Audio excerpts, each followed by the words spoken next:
Ladies and gentlemen, today we have the Denon MC7000.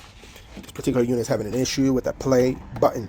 So we're going to press it and nothing. As you can see, I have to hit it very, very hard in order for it to work. So we're going to take it apart and inspect it. I know this area, this side, left side is good. But right side, so let's take it apart. Okay, let's get started. As usual, I'm not a big fan of Denon. Working on Denon products really pain in the ass. Like majority of the Denon products that I work on, I freaking hate it. Just because there's so much you gotta do to get things done. You know what I mean? So in this case, just to work on this play button, the whole tap's gotta come out. Everything. Like, give me a break. Anyway, let's start with these knobs.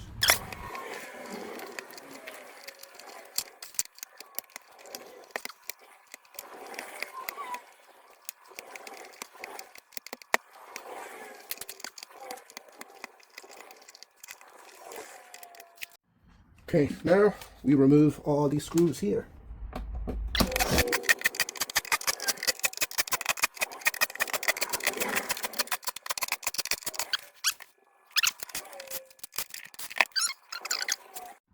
Okay, once done, you can start prying this and take this crap out and put it to the side. And next, you gotta find the right size to remove these. And it's gotta be a long one. Got it. And that's a 10mm.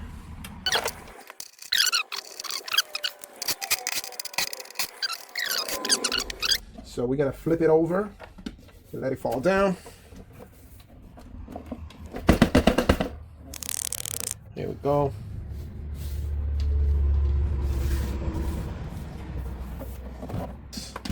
Two screws right in there. Right in there. Like I told you, man. There we go. See that? Okay, we're gonna leave that like that. And hold it. Next, up here.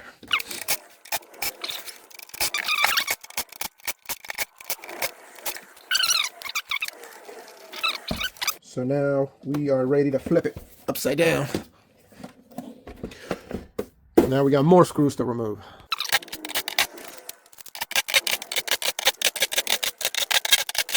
Okay, got it. Okay, I'm gonna inspect it, make sure there's no liquid. Nope, looks good. So put that to the side as well. And now we're gonna remove this board.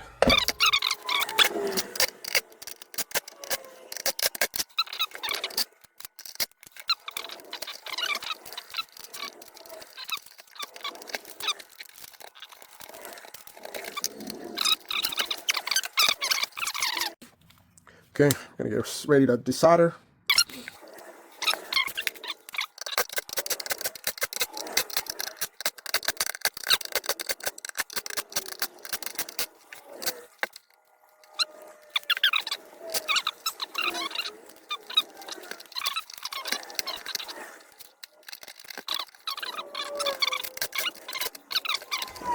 Okay, now we got it. See that?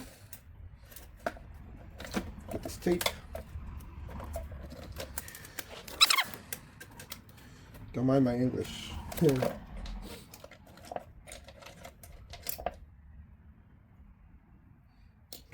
Okay, now we can put this back. Make sure all the buttons are good. A little wetness right there. But our main concern is going to be the play button, which is right here. Yep, the play button needs to be replaced. Yep. So we're going to replace it. And that should do it. Can inspect this area too. Yep, you definitely see a little liquid damage. So we're going to clean that. Not a liquid damage, but just spill. You can see some little bit.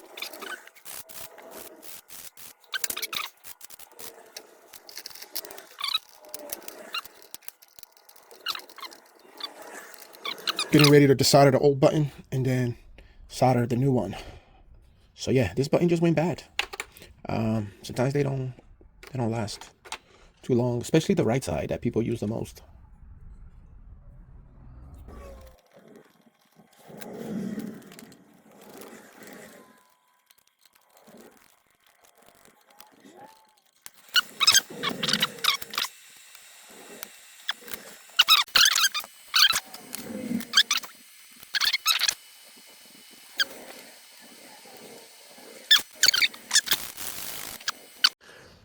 Okay, we are now ready to put this crap back together. So let's start with this.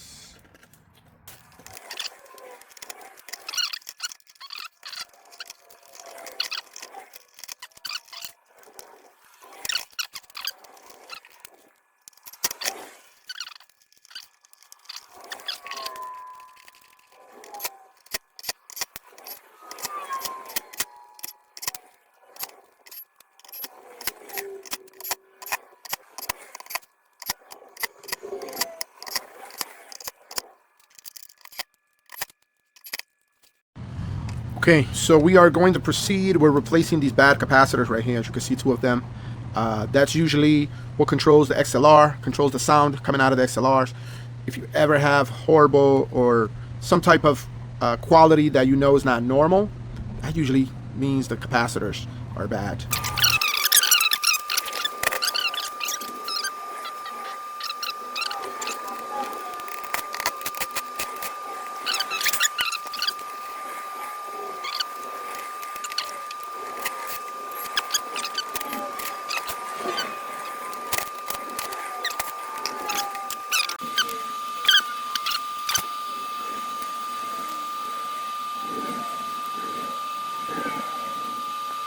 Okay, now that we pulled them out, we need to match. And these are 25 volts, 100 UF. Okay, this kit has it all. So let's just grab it. So we need 25, 100. There you go, 25, 100. So it's right here. Okay, we got our capacitors in place. Now we are ready to solder.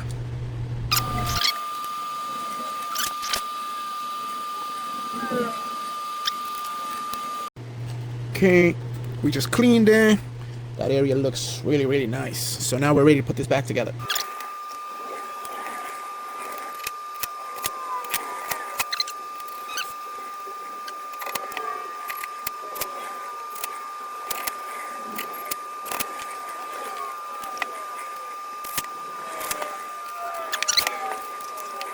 Okay, we're gonna run a test before we put everything back together, just to see if everything's working.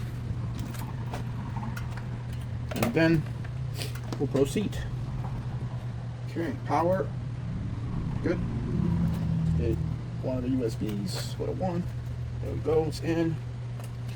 And we're gonna be testing our play button. So let's go with the Q first, and then play. Beautiful, that's what we want.